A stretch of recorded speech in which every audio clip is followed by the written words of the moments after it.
Este é Adolf Hitler, o chefe dos nazistas alemães e um dos personagens mais notórios e desprezados na história. Em 1937, deixou um legado extremamente perturbador, deixando uma marca impactante na indústria automotiva. Aqui está a verdade inquietante por trás da marca de automóveis Volkswagen. Adolf foi criado principalmente em Linz, capital da Alta Áustria. Quando seu pai se propôs a deixar seu cargo como funcionário aduaneiro, ele sentiu dificuldades na escola e optou por abandoná-la, pois não desejava seguir a carreira no serviço público, assim como seu pai. Após ser rejeitado pela Academia de Belas Artes de Viena, Adolf continuou perseguindo seu sonho de se tornar um artista. Após a morte de seu pai em 1903, em 1908, Hitler mudou-se para Viena. Após o falecimento da sua mãe Clara Hitler, ele sustentava-se pintando e vendendo paisagens e arquitetura. Durante esse período, ele desenvolveu uma paixão pela política e muitas das teorias que, posteriormente, definiriam a ideologia nazista. Mais tarde, Hitler mudou-se para Munique, no estado alemão da Baviera. Durante a Primeira Guerra Mundial, ele conseguiu convencer o rei da Baviera a alistá-lo em uma unidade de infantaria de reserva, podendo alcançar o domínio final da Alemanha. Em parte, devido a divergências e inércia entre a maioria dos opositores ao nazismo, embora os nazistas nunca tenham obtido mais de 37% dos votos em 1933, Hitler ascendeu ao cargo de chanceler da Alemanha. Em seu governo nazista, ele finalmente assumiu a supremacia. Agora que Hitler estabeleceu suas ambiciosas metas políticas, ele sentiu a necessidade de criar algo ainda maior. Ele precisava fundar uma montadora de automóveis. Durante a década de 1930, as fabricantes de automóveis alemães estavam principalmente focadas em construir veículos de luxo.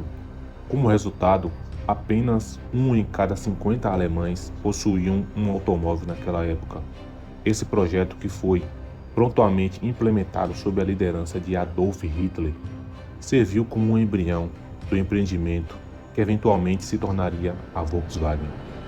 Naquele tempo, o governo alemão, controlado por Adolf Hitler e pelo Partido Nacional Socialista, estabeleceu uma nova empresa estatal de veículos sob o nome Volkswagen, que significava carro do povo. Os proprietários originais da Volkswagen eram membros de Frente Trabalhista Alemã, afiliado ao nazismo. E a empresa, que estava sediada em Wolfsburgo, Alemanha, o projeto preferido de Hitler era a criação e produção em massa de um automóvel barato e ágil, que pudesse ser vendido por pelo menos 1.000 marcos de Reich, o que equivalia a cerca de $140 na época. Ele também nutria a ambição grandiosa de estabelecer uma rede de autobahns e controlar o acesso às autoestradas em toda a Alemanha. No entanto, como você deve saber desde o início até sua posição atual, como uma gigante global da indústria automotiva, a Volkswagen sempre foi uma fonte de controvérsia. E de fato, se Hitler tivesse conhecido o desfecho do projeto, provavelmente teria destruído desde o início de toda a concepção. Encarregou Ferdinand Porsche, o renomeado especialista austríaco e alemão em motores, a criar um projeto para o veículo popular da empresa. Durante um comício nazista, o líder declarou que o automóvel tinha sido projetado para atender às necessidades do grande público. Sentiu seu desejo por mobilidade e, ao mesmo tempo, tornando-os felizes. Hitler tinha a intenção de permitir que as pessoas comprassem veículos mensalmente, garantindo para um selo de poupança.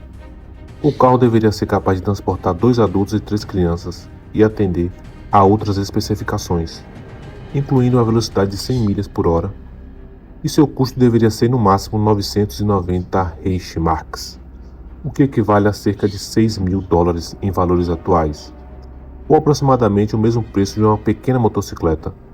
No entanto, logo após a estreia do KDF-Wagen no Salão Internacional do Automóvel de Berlim, em 1939, a Segunda Guerra Mundial interrompeu e a Volkswagen teve que parar a produção do veículo. Como resultado, apenas um número limitado desses motores foram produzidos. Antes da declaração da Guerra Alemã em 1939, posteriormente a Porsche começou a desenvolver veículos militares para apoiar a industrialização nazista. Nesse momento, o Volkswagen Kübelwagen, um veículo militar leve, foi amplamente utilizado pelas forças de guerra. Agora, os aliados desejavam transformar a Volkswagen no centro de reconstrução da indústria automobilística alemã após a guerra. Mas a empresa estava em ruínas devido à associação histórica do veículo com o nazismo. Seu tamanho compacto e seu design distintivo e arredondado. As vendas do Volkswagen nos Estados Unidos seguiam mais lentamente do que em outras partes do mundo. No entanto, como a Volkswagen conseguiu continuar sua produção?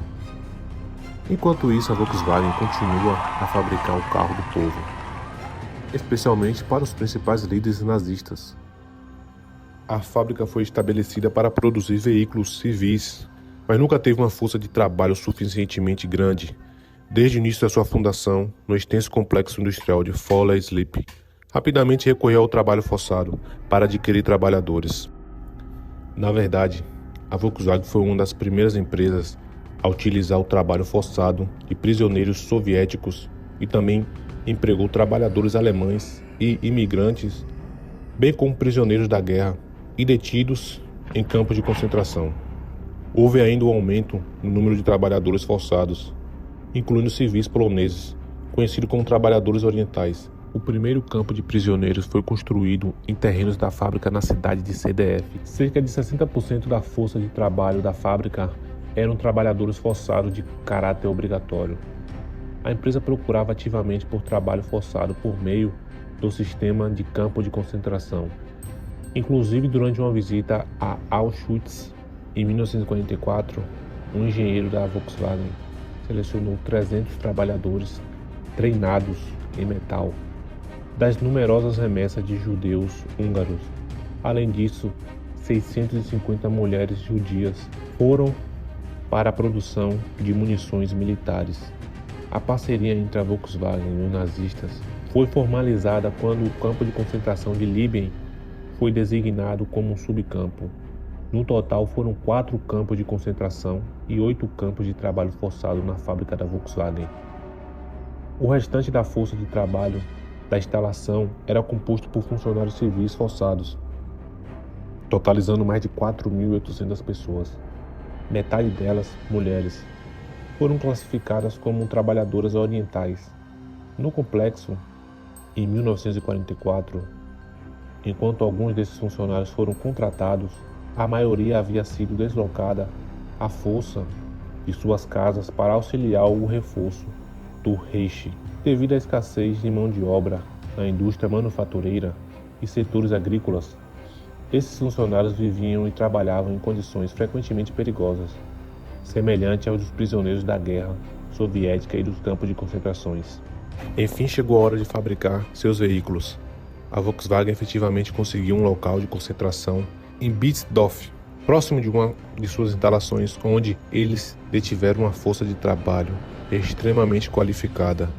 Prisioneiros como os descendentes de trabalhadores orientais que trabalhavam nos complexos foram tratados de forma terrível, sendo uma das maiores atrocidades abomináveis cometidas durante a guerra Volkswagen. Depois da implementação de algumas operárias forçadas que engravidaram antes de 1943 ou que já estavam grávidas, assim como aqueles que estavam enfermos e exaustos por mais de 3 semanas, foram simplesmente enviados de volta para seus países de origem. Entretanto, essa estratégia foi alterada conforme a guerra progrediu. Essa estratégia foi alterada por Fritz, um especialista alemão em gerar potencial para alocação de mão de obra.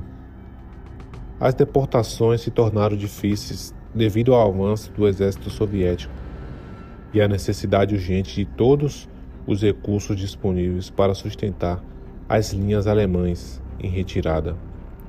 Nesse momento, os administrativos iniciaram a abertura dos primeiros estabelecimentos de cuidado para crianças de estrangeiros e funcionários. Essas construções aparentemente forneceram um local para mulheres orientais trabalhadoras darem à luz, bem como um espaço para receberem tratamento pós-parto. Contudo, a concepção dos berçários na Alemanha era completamente enganosa, pois estas instalações estavam apenas para assegurar que as trabalhadoras grávidas poderiam retornar aos seus empregos o mais breve possível. Despreocupados com o destino dos bebês, a maioria desses locais tinham crianças com índices de mortalidade extremamente altos. Faleciam devido à desnutrição, maus tratos e falta de assistência médica ao longo do tempo. Os gerentes da Volkswagen construíram um estabelecimento lá em fevereiro de 1943, inicialmente no quartel de sua denominada Eastern Camp. Dr. Hans Korbel, responsável pelas instalações médicas da Volkswagen, e o médico da fábrica se encarregou do centro de maternidade infantil, transferindo as crianças de lá para uma instalação semelhante na cidade de Rouen, onde a taxa de mortalidade foi cerca de 100%.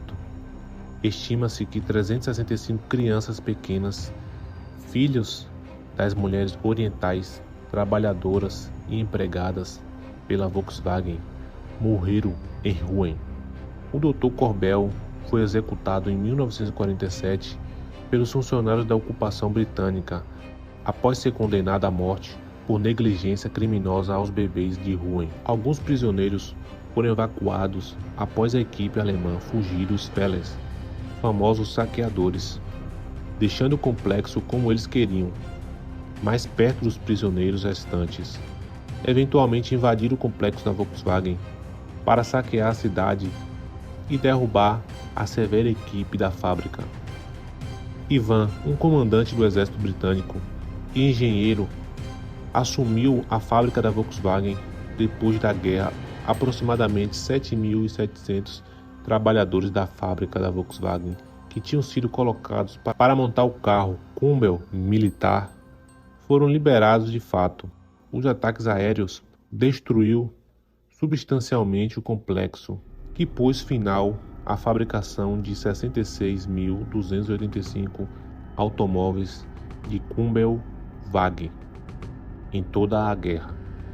Com esta ação, a história sombria da Volkswagen chegou ao fim, e a incrível história de sua escala para se tornar um grande produtor de veículos de ponta para o público em geral começou.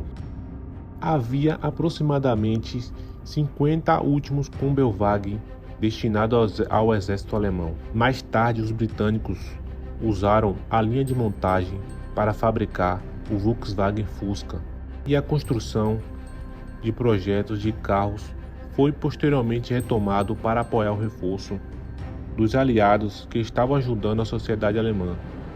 Nos anos seguintes, a Volkswagen ultrapassou todas as outras importações de automóveis em termos de venda no país, até mesmo o modelo T da Ford, também conhecido como o carro que definiu o mundo sobre rodas. O Fusca veio e mudou a autoindústria e a sociedade americana como um todo, tornando confiável e acessível o transporte disponível para o cidadão comum. 12 anos depois, o Volkswagen Fusca quebrou o renomado recorde do modelo T de 15 milhões produzidos globalmente entre 1908 a 1927. A Volkswagen foi oficialmente desnacionalizada em 1960, quando o governo vendeu 60% do patrimônio da empresa para o público geral.